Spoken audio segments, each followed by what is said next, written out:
প্রিয় দর্শক, আসসালামু আলাইকুম। আজকে আমি আপনাদের সাথে শেয়ার করব একদম দোকানের মতো করে পারফেক্ট ছোট নিমকির রেসিপি। আর এই ছোট নিমকিটা খেতে কিন্তু অনেক মজা লাগে। আপনারা কিন্তু বাসাতেই এই ছোট নিমকিটা তৈরি করে তারপর মাস জুড়ে রেখে খেতে পারবেন। এটা মানে এতটাই মজা, বোঝাই যাবে না যেটা বাসাতে তৈরি করেছেন।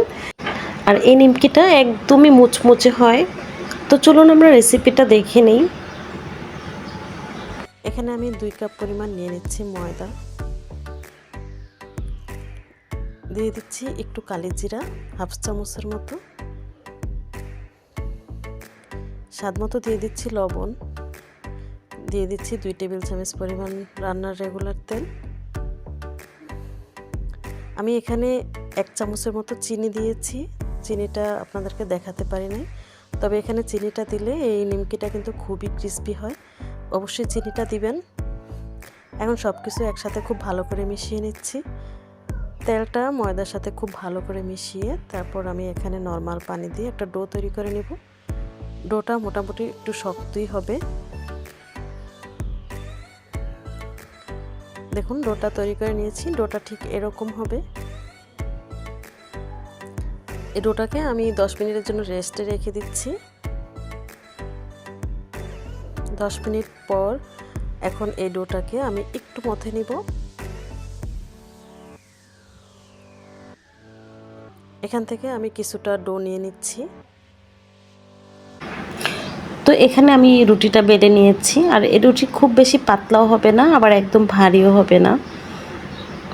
তো আমি আপনাদেরকে দেখাচ্ছি রুটিটা ঠিক এরকম হবে। এখন একটা ছুরি দিয়ে আমি কেটে নিচ্ছি, একটু চিকন চিকন করে লম্বা করে কেটে নিব। প্রথমে আমি যেহেতু নিমকিটা একটু ছোট করে তৈরি করব, তাই এটা একটু চিকন করে কেটে নিতে হবে।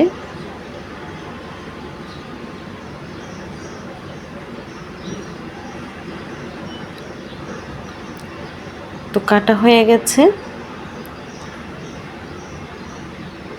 তো এখন এভাবে কেটে নিতে হবে নিমকিগুলো। তো দেখুন আপনাদেরকে দেখাচ্ছি ঠিক এরকম হবে। তো আমি সবগুলো এভাবে কেটে নিয়েছি। এখন এগুলো ভেজে নেওয়ার পালা। তো চুলাতে আমি প্যান বসিয়ে তেল গরম করে নিয়েছি। তো তেলটা যখন কিছুটা গরম হয়ে আসবে তখন নিমকিগুলো দিয়ে দিব।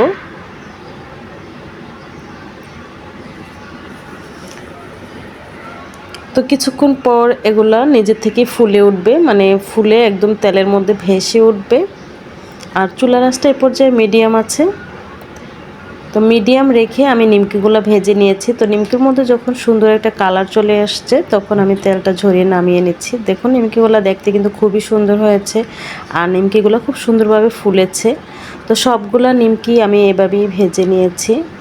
আর এই নিমকিগুলো কিন্তু একদমই মুচমুচে হয়েছে। আর তৈরি করাটা কতটা সহজ, আমরা কিন্তু এভাবে বাসাতে তৈরি করে তারপর এয়ারটাইট বক্সে বা বয়মে রেখে তারপর মাস জুড়ে খেতে পারি, যখন ইচ্ছে তখনই।